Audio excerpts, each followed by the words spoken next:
എല്ലാവർക്കും നമസ്കാരം. ഞാൻ സരിത മഹേശ്വരൻ. ഇന്ന് ശ്രീകൃഷ്ണവിലാസ മഹാകാവ്യത്തിന്റെ 7ാമത്തെ സർഗത്തിലെ 29ഉം 30ഉം ശ്ലോകങ്ങളാണ് നമ്മൾ പഠിക്കാൻ പോണത്.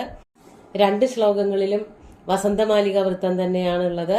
വസന്തത്തിന്റെ വർണ്ണനയാണ്, അതുപോലെ മലയാചലവാസിയായിട്ടുള്ള കാറ്റിന്റെ വർണ്ണനയാണ്, പൂക്കളുടെ വർണ്ണനയൊക്കെയാണ് കവി നടത്തിക്കൊണ്ടിരിക്കുന്നത്. നമുക്ക് ആദ്യം 29ാമത്തെ ശ്ലോകം നോക്കാം. മുദമാദധിരേ ദൃശോരശോകാ പ്രസരത് പല്ലവകാന്തിപാടലാശ മധുനാമകരധ്വജസ്യ രത്യൈ രചിതാ രത്നമയാ ഇവാധിവാസ. നമുക്ക് ആദ്യം പദച്ഛേദം പറയാം. മുദം ആദധിരേ ദൃശോഃ അശോകാഃ പ്രസരത് പല്ലവകാന്തിപാടലാശാഃ മധുനാ മകരധ്വജസ്യ രത്യൈ രചിത രത്നമയാ ഇവ അധിവാസാഹ. ഇവിടെ അശോകവൃക്ഷം പൂത്തിട്ട് അതിലുണ്ടായ പൂക്കളെ പറ്റിയിട്ടാണ് കവി വർണ്ണിക്കുന്നത്. അതാണ് ഇവിടെ പറയണത്. പ്രസരത് പല്ലവകാന്തിപാടലാശാഹ അശോകാഹ ദൃശോഃ മുദം ആദധിരേ. പ്രസരത് പല്ലവകാന്തിപാടലാശാഹ. പ്രസരത് എന്ന് പറഞ്ഞാല് കാന്തിയോടുകൂടി നിൽക്കുന്നതായ, നല്ലവണ്ണം തെളിഞ്ഞു നിൽക്കുന്നതായ, എല്ലാ ദിക്കിലും വ്യാപിച്ചു നിൽക്കുന്നതായ എന്നുള്ള അർത്ഥം പറയാം. കാന്തി എന്നുള്ള വാക്ക് വീണ്ടും അവിടെ പറയുന്നുണ്ട്. നല്ലവണ്ണം വിടർന്നു നിൽക്കുന്ന പല്ലവം, തളിരുകളും പൂക്കളും, അത് രണ്ടും കൂടി ചേർന്നുകൊണ്ട് കാന്തി, നല്ല ശോഭയുള്ളതായ ആ ശോഭ. ഏത് നിറത്തിലുള്ള ശോഭയാണ്? പാടലവർണ്ണം. പാടലം എന്ന് പറഞ്ഞാൽ ഒരു ഇളം ചുവപ്പ് നിറം, ഒരു ചെങ്കൽ നിറം, അതിനെയൊക്കെയാണ് പാടലം എന്ന് പറയുന്നത്. അങ്ങനെ പാടല നിറം ദിക്കുകൾക്ക് മുഴുവനും കൊടുക്കുകയാണ്. ആരാണ് അത് കൊടുക്കുന്നത് എന്നാണെങ്കിൽ അശോകാഹ, അശോകവൃക്ഷം. അശോകവൃക്ഷത്തിൽ നിറഞ്ഞ് ഉണ്ടാകുന്നതായ പൂക്കള്, ആ പൂക്കള് മരങ്ങൾ നിറച്ചു നിൽക്കുന്നത് കൊണ്ട് നിറയെ പൂക്കളുണ്ട്. അപ്പോൾ എവിടേക്ക് നോക്കിയാലും ചുവന്ന നിറം മാത്രമേ കാണാനുള്ളൂ. അതുകൊണ്ട് ദിക്കുകൾ മുഴുവനും പാടലവർണ്ണം കൊണ്ട് മൂടിയതുപോലെ തോന്നും. അതാണ് പ്രസരത് പല്ലവ കാന്തി പാടലാശ. ആശ എന്ന് പറഞ്ഞാൽ ദിക്ക് എന്നുള്ളൊരർത്ഥം കൂടിയുണ്ട്. അപ്പോൾ ദിക്കുകൾ നിറയെ ചുവന്ന നിറം ചാർത്തിയതായ അശോകാഹ, അശോകവൃക്ഷങ്ങൾ, ദൃശോഹോ കണ്ണുകൾക്ക്, മുദം ആദധിരേ സന്തോഷത്തെ ഒരുപാട് നൽകി. അതായത് ആ പൂക്കൾ ഇങ്ങനെ നിറഞ്ഞു നിൽക്കുന്നത് കാണുമ്പോൾ, അശോകവൃക്ഷങ്ങൾ ഇങ്ങനെ വരി വരിയായിട്ട് നിൽക്കണു, അതിൽ നിറയെ പൂക്കൾ ഉണ്ടായി നിൽക്കണു. അതൊക്കെ കാണുമ്പോൾ വല്ലാത്ത ഒരു കുളിർമ, കണ്ണിന് വല്ലാത്തൊരു ആനന്ദം അനുഭവപ്പെട്ടു എന്നാണ് കവി വർണ്ണിക്കുന്നത്. വസന്തകാലത്ത് ഉണ്ടാകുന്ന പൂക്കള്, അശോകവൃക്ഷത്തിന്റെ ചുവന്ന പൂക്കള് ദിക്കുകളെ മുഴുവനും ചെഞ്ചായം പൂശി എന്നാണ് വർണ്ണിക്കുന്നത്. ആ ചെഞ്ചായം പൂശൽ കൊണ്ട് മറ്റൊരു തോന്നൽ കൂടി ഉണ്ടായി. അത് കണ്ടാൽ വേറെ ഒരു വർണ്ണനയ്ക്ക് കൂടി വിഷയമാവുകയാണ്. ഈ അശോകവൃക്ഷത്തിലൊക്കെ തൂങ്ങി നിൽക്കുന്ന, താഴേക്കിങ്ങനെ തൂങ്ങി നിൽക്കുന്നതായ വളരെ ഭംഗിയുള്ളതായിട്ടുള്ള ഞാന്ന് കിടക്കുന്നതായ പൂക്കൾ കാണുമ്പോൾ അത് കണ്ടിട്ട് കവി പറയാണ്, മധുന, മധുവിനാൽ, മധു എന്ന് പറഞ്ഞാൽ ഇവിടെ വസന്തകാലാണ്, വസന്തകാലത്തിനാൽ, മകരധ്വജസ്യ പത്നിயை, മകരധ്വജസ്യ രത്യൈ, മകരധ്വജന്റെ പത്നിയായിട്ടുള്ള രതീദേവിക്ക്, മകരധ്വജൻ കാമദേവൻ, കാമദേവന്റെ പത്നിയായിട്ടുള്ള രതീദേവിക്ക് വേണ്ടിയിട്ട്, മധുന, മധുവിനാൽ, അതായത് വസന്തകാലത്തിനാൽ, രചിത നിർമ്മിക്കപ്പെട്ടതായ, രത്നമയ അധിവാസ ഇവ, രത്നമയങ്ങളായ അധിവാസങ്ങളാണോ എന്ന് തോന്നുമാറ് അവ കണ്ണുകൾക്ക് സൗന്ദര്യം അല്ലെങ്കിൽ ആനന്ദം വർദ്ധിപ്പിച്ചു. ഇവിടെ പറയണത് കാമദേവന് മാത്രമല്ല വസന്തൻ ഉപചാരം അർപ്പിച്ചുള്ളൂ, രതീദേവിക്ക് വേണ്ടിയിട്ട് കൂടി വളരെ ഭംഗിയായിട്ട് പലതും കരുതി വച്ചിരുന്നു. അതിലൊന്നാണ് അശോകവൃക്ഷങ്ങൾ കൊണ്ടുണ്ടാക്കിയതായ, അശോകവൃക്ഷങ്ങളല്ല, അശോകവൃക്ഷങ്ങളിലെ പൂക്കൾ കൊണ്ടുണ്ടാക്കിയതായ ഗൃഹങ്ങൾ.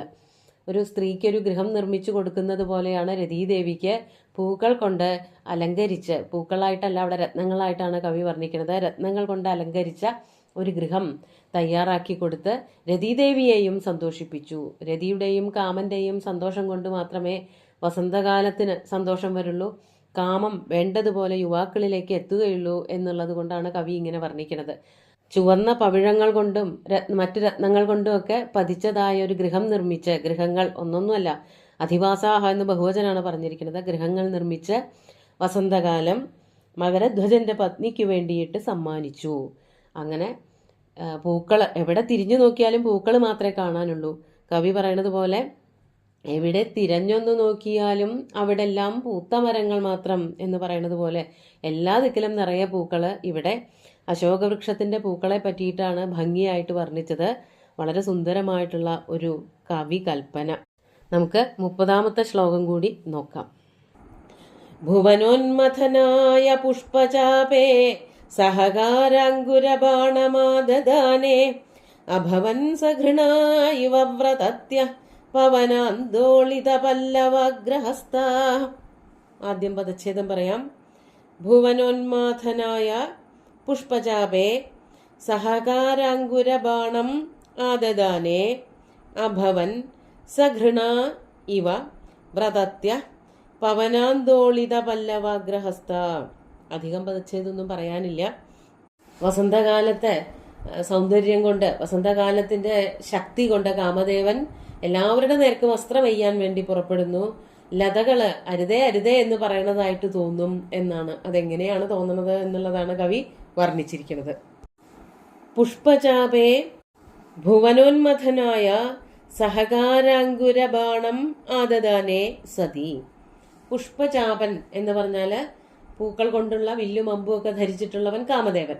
കാമദേവൻ ഭുവനത്തെ മഥിക്കുന്നതിന് വേണ്ടിയിട്ട്, ഭുവനത്തെ മുഴുവനും വേദനിപ്പിക്കുന്നത്, കാമം കൊണ്ട് വേദനിപ്പിക്കുന്നതിന് വേണ്ടിയിട്ട്, കാമ ഉന്മാദമുണ്ടാക്കി തീർക്കുന്നതിന് വേണ്ടിയിട്ട് സഹകാരാങ്കുരത്തെ, സഹകാരം എന്ന് പറഞ്ഞാല് നേരത്തെ പറഞ്ഞു തേന്മാവാണ്. തേന്മാവിന്റെ തളിരിനെയും പൂവിനെയും ഒക്കെ എടുത്ത് ബാണമാക്കി ചെയ്തപ്പോൾ സഹകാരാങ്കുര ബാണം ആദദാനേ സതി.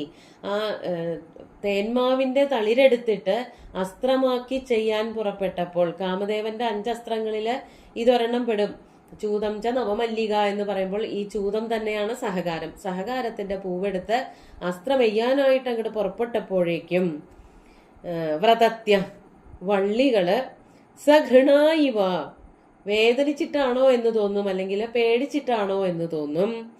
പവനാന്തോളിത പല്ലവാഗ്രഹസ്ഥാഹ അഭവൻ. പവനൻ എന്ന് പറഞ്ഞാൽ കാറ്റാണ്. കാറ്റുകൊണ്ട് ചലിക്കുന്നതായ കൈകള് അല്ലെങ്കിൽ അതിന്റെ തളിരുകള്, കൂമ്പുകള് അതിങ്ങനെ വളർന്നു വരികയാണല്ലോ. അതൊക്കെ കാറ്റ് വരുമ്പോൾ ഇങ്ങനെ ചാഞ്ചാടി ആടിക്കൊണ്ടിരിക്കും.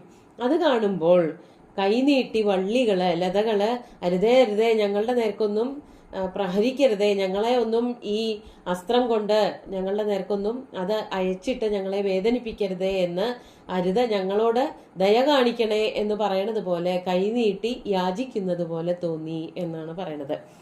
അതാണ് പവന ആന്തോളിതം.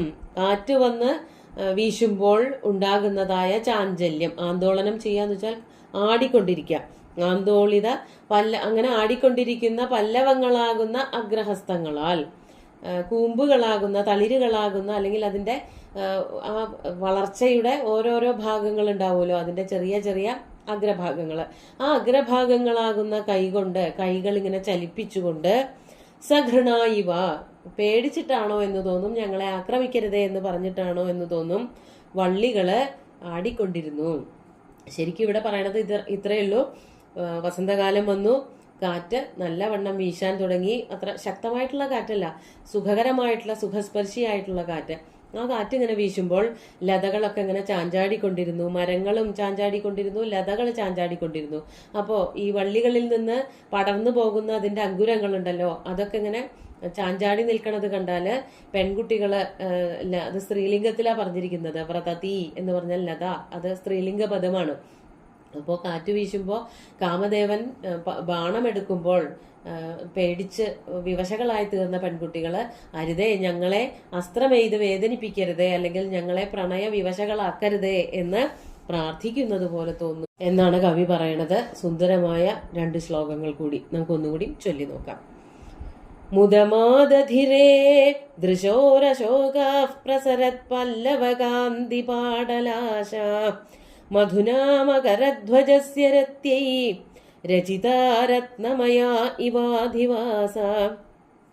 ഭുവനോന്മഥനായ പുഷ്പചാപേ സഹകാരാങ്കുരബാണമാദദാനേ അഭവൻ സഘൃണായിവ വ്രതത്യ പവനാന്തോളിത പല്ലവാഗ്രഹസ്ഥ.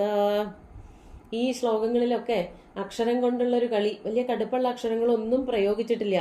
സ, ര, ല തുടങ്ങിയിട്ടുള്ള അക്ഷരങ്ങളെ കൊണ്ടാണ് അധികവും വാക്കുകൾ ഉണ്ടാക്കിയിരിക്കുന്നത്.